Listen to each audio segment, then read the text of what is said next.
आंबा किंवा आमरसामध्ये साखरेच्या रूपामध्ये भरपूर कॅलरीज असतात आणि आंब्यामधील ही साखर ज्यावेळी रक्तात जाते त्यावेळेला शरीराला इन्स्टंट एनर्जी मिळते।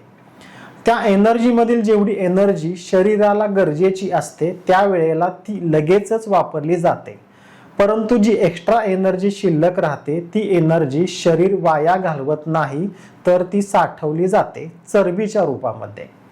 ज्या वेळेला आपण जास्त क्वांटिटीमध्ये आंबे किंवा आमरस खातो त्यामुळे स्वाभाविकपणे एक्स्ट्रा एनर्जी शिल्लक राहणार आहे आणि ती एनर्जी चरबीच्या स्वरूपामध्ये साठवली जाणारच आहे।